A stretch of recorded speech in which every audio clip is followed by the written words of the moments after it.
বাংলাদেশের যে রাষ্ট্রপতি এবং প্রধানমন্ত্রী তারা যেন 2 সেশনের বেশি অর্থাৎ 2বারের বেশি কখনোই নির্বাচিত হতে না পারেন।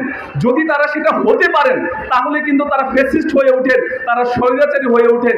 এটা আমরা 90-এর গণঅভ্যুত্থানেও আমরা দেখেছিলাম এবং এই 2024-ও আমরা সেটা দেখেছি যে আমাদেরকে উৎখাত করতে হয়েছে। সংবিধানে বাক স্বাধীনতাকে প্রায়োরিটি দিতে হবে। আমরা দেখেছি বিগত সময়ে বিভিন্নভাবে আমাদের মুখের কথা কেড়ে নেওয়া হয়েছে, কথা বলতে দেওয়া হয়নি, কথা বললে মামলা, তারপরে জেল খাটতে হয়েছে, এমনকি কারো জীবনও চলে গেছে।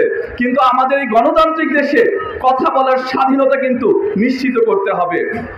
কোনো ক্ষমতাসীন সরকারই যেন তাদের রাজনৈতিক উদ্দেশ্য হাসিলের জন্য আমাদের যে আইন শৃঙ্খলা রক্ষাকারী বাহিনী আছে তাদেরকে ব্যবহার করতে না পারে। যেমন পুলিশ প্রশাসন, র্যাব, ডিবি, অন্যান্য যারা আছেন তাদেরকে যেন ব্যবহার করতে না পারে। এবারে কিন্তু 24-এর গণঅভ্যুত্থানের সময়ও কিন্তু আমরা দেখেছি এটা চরমভাবে ব্যবহৃত হয়েছে। পুলিশরা নিরীহ ছেলেদের উপরে গুলি করে তাদেরকে হত্যা করেছে, জনগণকে হত্যা করেছে। আমরা সাধুবাদ জানাতে চাই যে সেনাবাহিনীকে, তাদেরকে কিন্তু ব্যবহার সেভাবে করতে পারেনি। তারা আমাদের জন্য অত্যন্ত গর্বের হয়ে রয়েছে।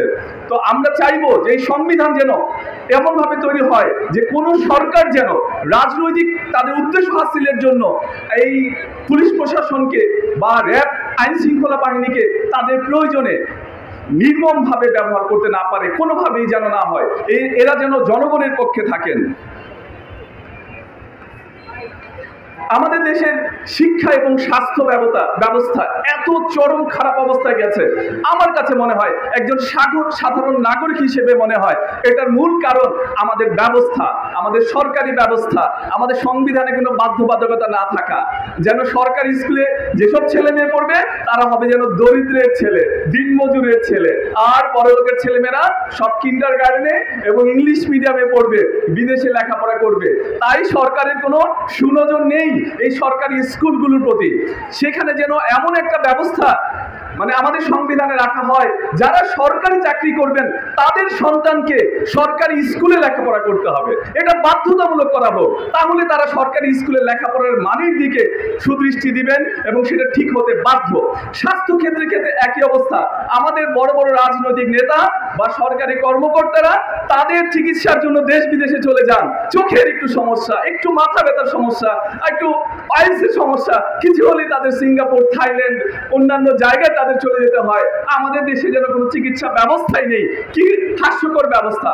অথচ আপনারা দেখেন আমাদের পাশে এইখানে কয়েকটা ক্লিনিক আছে, ডায়াগনস্টিক সেন্টার আছে, পপুলার ডায়াগনস্টিক সেন্টার কথা বলি, রাত 2টা বাজে গেলেও দেখবেন সিরিয়াল শেষ হচ্ছে না, এত রোগী আমাদের দেশে। অথচ আমাদের চিকিৎসা ব্যবস্থা দারুণভাবে ভঙ্গুর হয়ে গেছে। এটা নিশ্চিত করা উচিত সরকারি সকল কর্মকর্তা কর্মচারী যেন দেশের সরকারি হাসপাতালে তারা চিকিৎসা নেন, এটা বাধ্যতামূলক করা উচিত। তাহলে এই চিকিৎসা ব্যবস্থা পরিবর্তন হবে। শেষ কথা আজকের জন্য, সেটি হচ্ছে আমাদের কথাই শক্তি, কথাই পারে আমাদেরকে পরিবর্তন করতে। আমাদের ছোটবেলা আমরা আদর্শ লিপিতে পড়তাম, সদা সত্য কথা বলবো, কখনো মিথ্যে কথা বলবো না। এই কথা ছোটবেলা থেকে পড়ে বড় হয়েছি।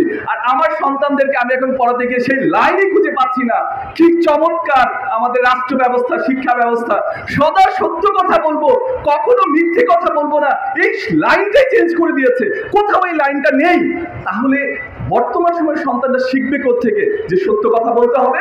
এখন তারা সত্য কথা বলতে গেলে ভাবে আমার কি লাভ না আমার লস। আমার মনে হয় এই লাইনটা চিরন্তন সত্য। সেগুলোকে আমাদের সংবিধানে হোক, আমাদের সরকারি ব্যবস্থায় হোক, শিক্ষা ব্যবস্থায় হোক, সব জায়গায় বলা উচিত। আমরা আমাদের পরিবর্তন চাই, সুন্দরভাবে চাই।